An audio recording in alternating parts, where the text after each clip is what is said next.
Hi guys, itong way na to ay pupunta na kami, punta na kami na lalakarin namin papuntang Old Souk. Bali, nakisabay na lang kami dito sa mga nakilala namin dito na nag-picture, nag-video ng mga babae. Tapos, nakipagkilala sa kanila, ayun, nakipag-usap. And then, sabi namin ay pupunta kami Old Souk. Pero Hi lalakarin guys! lang namin. Nandito kami Kasi ngayon nga, sa Marina wala naman kasi Bay, sa kami gilid. tawag nito, para makatipid. Tsaka Yan. sabi nila, malapit lang naman daw. Mga 10 minutes, 10 to 15 minutes lang naman daw, lalakarin papuntang Old Souk. Ciao! So, dahil we are out of money na din, tsaka yung pera namin, so Christmas ngayon, pero talagang wala naman talaga kaming pera. So naisipan namin na sasabay sa kanila. Kasi nung pumunta kami dati ng dito, nag-taxi kami, pero ngayon sabi, kasi alam naman nila ang way papuntang Old Souk, kaya nakisabay kami at sabi namin maglalakad na din kami sabay sa kanila. So, sumabay kami sa mga babaeng to. Ilan sila? 5 ata sila. So, 5 sila. Pang-anim, 7 kami hiling. So, tuloy kami. Tapos, lalakarin namin. Yan, patungong Old Souk na. So, lalakarin na lang namin. Kasi malapit naman daw. Tsaka alam nila ang way. Kasi yung isa dito pa, 22 years na siya dito sa Kuwait. So, she's also a 60 years old. Yun si ate yung naka-white long sleeve.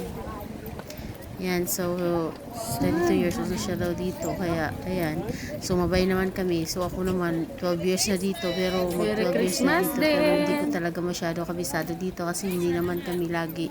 Yung mga kabisado ko lang yung Old Souk, yung Avenues, yung sa City, sa Malia, yan. Yun lang medyo kabisado ko kasi yun yung lagi kami pupunta doon. Kahit magpadala ng pera, doon kami nagpapadala. Kaya medyo kabisado ko na din yun doon. Tsaka sa Old Souk kasi lagi kami pag nag-day off dyan. And then also yun sa Avenues, yung pupunta kami. Pero hindi lagi. Kung kaya yung lalakarin din yan. So medyo malapit naman daw, kaya ang gagawin namin ay lalakarin na lang namin. Makisabay kami sa kanila. So ang ending, pumunta pala kami, yung nagtawid kami, pumunta kami dumaan kami sa overpass, pupunta dun sa Marina Mall. And then yung pinaka-exit namin, yung sa sa pinakababa. Bali yun sa pinakababa ay po yun doon, may mga car park, yung mga paradahan ng sasakyan kung saan ang sasakyan mag-i-exit, doon na kami mag-i-exit, and then didiretsuhin namin kaliwa, and then magkakanan, ayun papunta na yun sa Old Souk. So ma-idea din ako if ever sa sunod pa hindi ako naman kami nililin, alam na namin kung dati pumunta kami dito Marina Seaside, alam na din namin na ang yan pala ang pupunta doon, pwede siyang makarin. So ayan, nilalakad namin to. Tapos bali ito ang way, dyan na yan ang pasang buti ko sa seaside. So sumunod lang kami dyan sa mga sa kanila, dahil parang grupo yun sila, 5 ba? Sunod lang tayo, hindi namin alam. Yan, so sumabay kami sa kanila, tapos yan dala sila, o yung isa nakamarong ito, si ate nakapagpapit siya, matagal siya dito, kaya abisado niya, kaya makisabay na lang kami. Dahil nga, para makatipid na din, dahil out of money rin kami, dahil yung sahod namin, yung sweldo namin sa January 10 pa. So, talagang wala naman talaga kaming pera. Lumabas na kami ng Christmas, ng 25, dahil nga, mostly sa mga friends namin, nilabas ng 25. So, lalabas na din kami.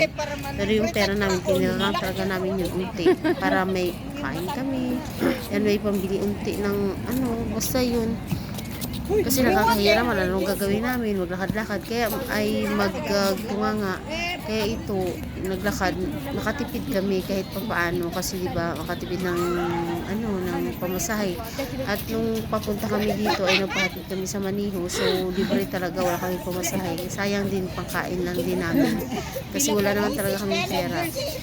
Hindi kagaya sa mga kasamahan namin, pag Christmas kasi, pag 25, pag mag-day off sila, binibigyan sila sa amin kasi kasi hindi man uso yung bibigay yung amo namin, hindi man kami binibigyan ng ano, na hindi kagaya sa ibang bansa. Yung sa ibang bansa kasi may may day off allowance. So dito wala naman. Nasasamo. Tapos short way, ito talagang nagagawa na walang pera. Yan. So thank you for watching. See you in my next video. Thank you. And God bless. Bye-bye.